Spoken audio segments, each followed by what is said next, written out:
nada além, mas ele pediu tudo que podia ser feito, né? Você falou aí, quando Deus me pediu, colocou no meu coração, então eu coloquei zelo nisso. É o que a gente vê aqui na história, porque, gente, Carla, existem coisas do céu que estão na terra.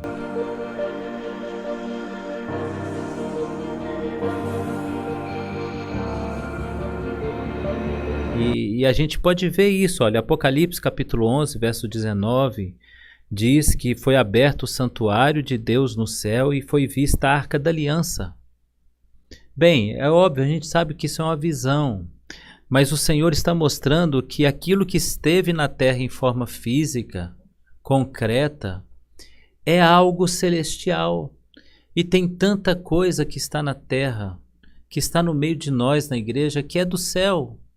E a gente despreza, a gente trata com desdém, Uma coisa que me chama muito a atenção em Davi é exatamente esse cuidado. Em Moisés, em Davi, em Salomão, a gente falar em arca, em templo, a gente vai delirar, né?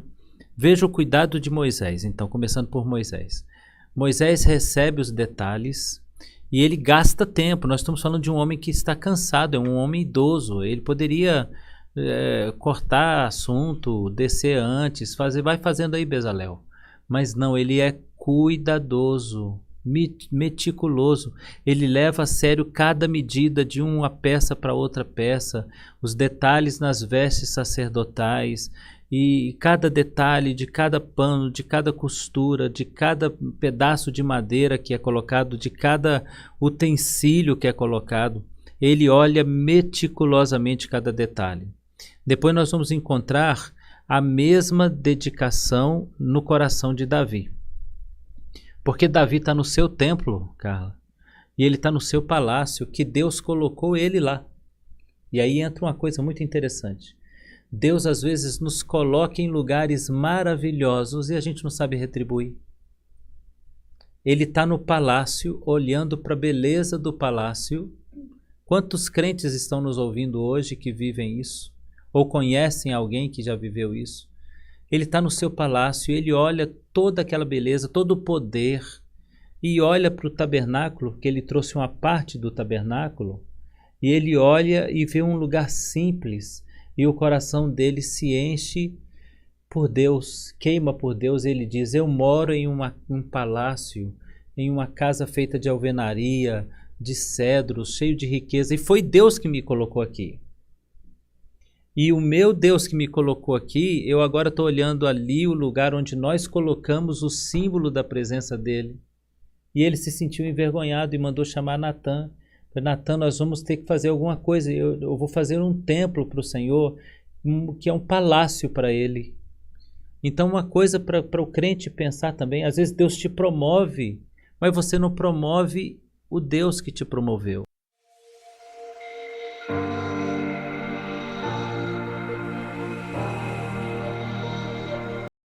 Isso é forte demais. Às vezes Deus te promove, mas você não promove o Deus que te promoveu. Gente, vocês têm que escrever isso aí, ora. Às vezes Deus te promove, mas você não promove o Deus que te promoveu. Quantas pessoas recebem do Senhor chamado, ministério, ou independente de ser chamado, independente de ter ministério, mas Deus colocou em posição de destaque na vida social, no trabalho. Não é verdade? No trabalho, falou: não, eu vou destacar você, eu vou te elevar no seu trabalho para você ser conhecido, para saberem que eu te coloquei ali, para saber que você foi capaz de chegar ali porque eu te ajudei. E quando chega, só chega porque Deus colocou. Só chega porque Deus colocou. Só tem o nome porque Deus deu. Quanta gente queria estar, sonhou estar, estudou para estar, correu atrás para estar, se esforçou para estar e não está, tinha força para estar, mas Deus escolheu o determinado. Pois é, vocês estão escutando aí, né? A pessoa fala: eu cheguei aqui pela minha própria força, eu cheguei aqui porque eu estudei, eu cheguei aqui porque eu sou demais, né? E aí esquece de dar honra, né? Esquece de glorificar, esquece de dar honra, esquece, ou então se envergonha. Porque no mundo que a gente está vivendo hoje, deixa eu até fazer um parênteses aqui. No mundo que a gente está vivendo hoje, é um mundo que quer minimizar a Deus, né? Ou se você fala de Deus, você está por fora, você é retrógrado, porque hoje o conceito grego, no mundo de hoje está muito forte, né? O conceito grego é o conhecimento do próprio homem. O homem é o seu próprio Deus, o conhecimento dele é o seu próprio Deus. Então, esse conhecimento grego, ele está imperando no mundo de hoje de uma forma muito absurda.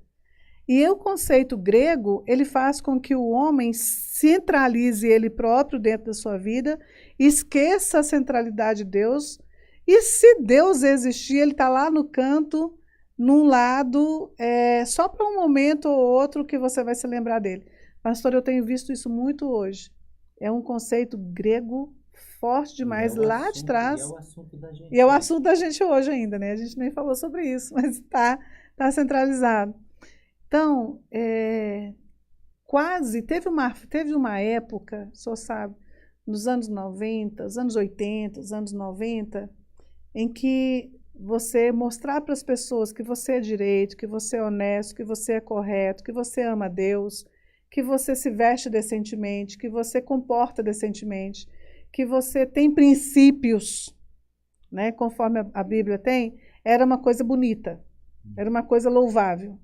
Mas hoje, você mostrar que você tem princípio, que você é decente, que você é honesto, que você é correto, que que os seus princípios não são seus, mas são da Bíblia. Que você honra a Deus. Que você honra a Deus e que você é representante de um reino que não é essa terra, é o reino dos céus, e que você é simplesmente um embaixador, que você não fala de você, mas você fala do reino, né? Então, essas coisas hoje se tornou obsoleta, se tornou de apontar. Então, quando a pessoa chega lá em cima, talvez ela tenha até vergonha de dizer por que ela chegou. Se você me permite ainda nessa colocação, porque eu acho que ela é rica para as pessoas, eu espero que as pessoas estejam sendo abençoadas por isso. Você está lendo aí, eu não consigo ter a sua habilidade para acompanhar as informações, mas olha só a questão de Davi.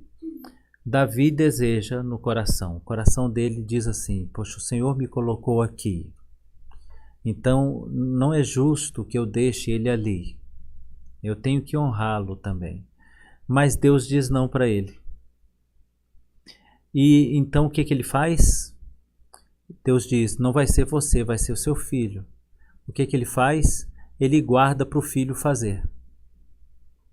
E eu vejo nisso também uma coisa muito linda, porque às vezes Deus não permite que você faça. E aí você fica com raiva de Deus, porque Deus te impediu de fazer algo. Mas o coração de um adorador, Carla, de alguém que olha para Deus e sabe o que ele significa, é um coração que aceita os desígnios de Deus. E se Deus não permitiu que seja você, mas que seja outro, você honra Deus honrando o outro. Uhum. Porque o que ele fez foi honrar a Salomão, foi Salomão que ficou com a fama do templo, mas quem deixou ofertas, milhões e milhões de ofertas, foi o pai. Quem sonhou foi o pai, mas de quem é a fama? De Salomão. Quando a gente fala de templo, a gente fala do templo de Salomão. A gente nunca fala o templo de Davi, mas o templo era de Davi. Mas a gente está sempre falando do templo de Salomão. Mas Davi se importava com isso, Carla? Não. Não. Porque o coração de um adorador não está preocupado com isso. Não. Né? Davi não se importava com isso. Então, qual que é a importância do tabernáculo? O tabernáculo é a réplica do céu entre os homens. Porque o tabernáculo estava no meio do povo, Israel esteve unido. Você viu aqui com a gente a importância do tabernáculo, o significado do tabernáculo, e você viu com o pastor Israel que o que unia o povo, a gente pode dizer assim, né? A cola, o grude, era o vizinho, era o tabernáculo. Enquanto o tabernáculo estava no meio do povo, ali durante os seus 40 anos no deserto, então o povo estava caminhando como um só, todo mundo levantava, todo mundo se assentava, todo mundo levantava o acampamento junto, todo mundo desmontava o acampamento junto, todo mundo caminhava junto, todo mundo montava o acampamento de novo, se estabelecia de novo, e assim foi por 40 vezes, né? Mas eu estou falando para você o que ele está perguntando. Você tem trago Deus para ser o seu vizinho? O pastor está falando o seguinte, que a primeira coisa que Davi fez como rei foi pegar a arca e trazer para perto dele. Foi a primeira providência de Davi como rei. Ou seja, eu quero Deus do meu lado, eu quero Deus como meu vizinho, aquele que está ali para a hora que eu precisar, no momento que eu precisar, para tudo que eu precisar. Como fica o tabernáculo quando o povo entra em Israel? Deixa eu contextualizar vocês aqui, tá? Durante os 40 anos da nação de Israel no deserto, eu falo do treinamento de Deus para esse povo no deserto. Durante esses 40 anos, o tabernáculo está ali no meio do povo, como eu acabei de falar agora. Depois dos 40 anos, junto com Josué, eles entram para a terra de Israel, né, conquistam Jericó, e ali começa o processo de conquista da terra. O que acontece, pastor, com a arca e com o tabernáculo pós esse período, né? Porque quando o pessoal agora entra na terra e agora conquista na terra, cada tribo vai para o seu pedaço de terra. Eles vão ficar distantes do tabernáculo. Eles vão ficar distantes da arca a partir daí. Então, o que acontece com Israel como nação a partir daí e qual a aplicação que a gente pode ter na nossa vida também? Bem, Carla, eu acho que isso tem tudo a ver com o que a gente já falou aqui de Davi. Veja, Saul, ele foi rei em Hebrom, mas a gente não vê Saul tendo a preocupação, vou trazer a arca para perto. Lembrando que foi o mesmo Deus que botou Davi no poder, foi o mesmo Deus que botou Saul no poder. Ainda que não tenha sido ele que tenha escolhido Saul, ele colocou Saul no poder, mas Saul foi incapaz de reconhecer, de se humilhar e de aceitar isso. Davi traz a arca. Agora, a sua pergunta é, o que aconteceu com Israel depois que eles entraram na terra? Houve uma determinação de Moisés que essa arca deveria circular as tribos e passear entre as tribos. Isso durou 30 anos. Por 30 anos, ou seja, a geração que entrou na terra fez isso. Eles ficaram rodando essa arca pelas cidades, né? Na realidade, eles pegaram o tabernáculo e dividiram o tabernáculo em 3 partes. O átrio exterior, o lugar santo e o santíssimo. Eles se moviam pela terra de Israel em tribos separadas, né? O éfode também foi usado para circular. Parte do tabernáculo foi dividido e ficou circulando. Ou seja, o átrio para um lado, o santo dos santos para outro, o éfode para outro, a arca para outro, dessa forma? Exatamente. E assim eles iam circulando. Essa foi a direção que Moisés havia dado para Josué e que Josué aplicou. A geração que chegou, ela fez isso. Isso durou 30 anos. Mas por 360 anos, eles esqueceram a arca em Siló. Simplesmente esqueceram a arca em Siló. Então, ao esquecer a arca, entra o texto de Juízes 21, 24 e 25. Ao esquecer a arca, a palavra do Senhor diz assim no verso 25, que aquele tempo foi um tempo difícil, de muitas lutas, porque cada um fazia o que parecia direito. Em outras palavras, Carla, a história dos Juízes é a história de um povo que vive e atravessa problemas porque decidiu esquecer aquele que dava vitória para eles. Decidiu abandonar, esquecer. Qual que é a razão da derrota de Saul diante da sua história, que poderia ser uma história brilhante? Ele esquece Deus. Ele deixa Deus em terceiro plano, em quarto plano. Ele só chama o Senhor, como a gente leu aqui no texto de 1 Samuel, ele só chama o Senhor quando ele tem necessidade. Então ele usa a arca como um amuleto. Preciso de Deus, eu chamo ele. E a gente está aqui, né, com a menorá aqui atrás, estamos também aqui com a Torá, a Bíblia aqui na minha frente. Quantos crentes têm amuletos e não fé?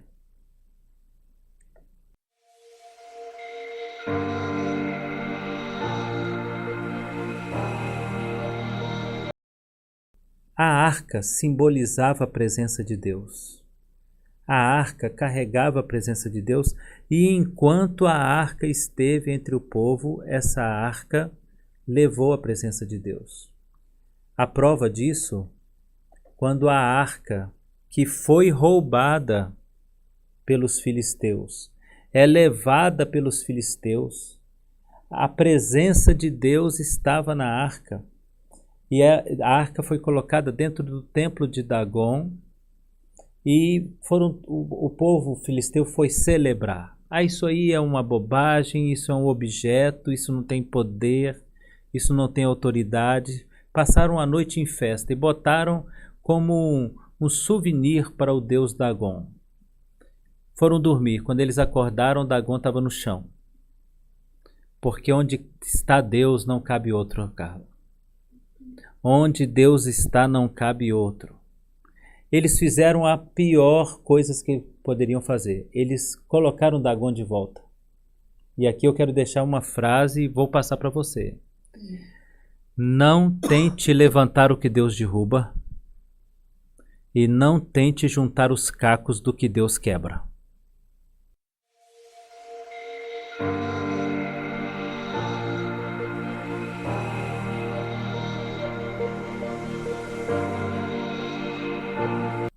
Porque quando eles voltaram Dagon para o lugar, aí Deus derrubou Dagon de novo, só que agora Deus quebrou Dagon. Separou as mãos dele, colocou as mãos de Dagon para longe e a cabeça também, porque era assim que os filisteus faziam quando conquistavam os seus dominados. Eles arrancavam a cabeça e as mãos das pessoas. Então o que Deus fez? Quebrou Dagon. Você sabe o que eles fizeram? Voltaram Dagon para o lugar e tiraram a arca. Não tente voltar para o lugar o que Deus tirou. E não tente juntar os cacos do que Deus quebrou. Tem gente que acha que Deus não quebra coisas, Carla, e que Deus não afasta você de pessoas, por exemplo, e fica insistindo com coisas que Deus está quebrando. Deus está dizendo para você, eu estou quebrando. Aí alguém pode dizer assim, mas Deus não... Deus quebra sim. Tem muita coisa que Deus faz questão de tirar para mostrar para você que não é dele, que não provém dele. Mas as pessoas reconstroem e ele vai lá e quebra de novo. E as pessoas... Não tente, você que está em casa, não tente construir o que Deus quebrou, levantar o que Deus derrubou. A gente podia até terminar essa live com isso, hein? Porque, nossa, que isso, gente? Vocês estão acordados aí, prestando atenção na palavra profética que Deus está mandando para a sua casa agora. Quebra Dagon, reconstrói Dagon. Você está fazendo bobagem. Você está fazendo bobagem. E eles fizeram isso por 7 meses. Ah, completa. Isso. Não é? E por 7... Até quando você não vai entender que é Deus, gente? E aí só teve uma maneira deles perceberem que era Deus. E aí tem uma coisa, Carla. A arca não fez o papel dela diante de um povo que usou Deus como amuleto. Se você usar Deus como amuleto, você não vai ver o milagre de Deus, Carla. Porque Deus não quer ser visto como amuleto, Ele quer ser visto como Deus. Tem crente que abre a Bíblia no Salmo 91, na porta da casa, para espantar espírito maligno. Deus não é amuleto. Deus não é amuleto. Tem um monte de gente querendo amenorar igual a sua porque acha que vai atrair bênção. Deus não é amuleto. Se Deus não está no coração, o objeto não serve.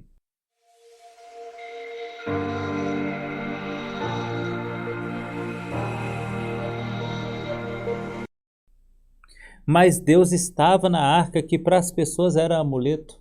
Ele destrói Dagon, ele quebra Dagon e fica circulando, e ele então coloca enfermidade nas pessoas. E aí as pessoas começam a perguntar, será que é Deus? Porque olha, desde que a gente trouxe a arca para cá que está acontecendo isso. Então, quantos estão com a gente também perguntando, será? Será? Há quanto tempo a coisa já está dando errado, o relacionamento já está mostrando que está errado, e a pessoa está perguntando, será, Carla?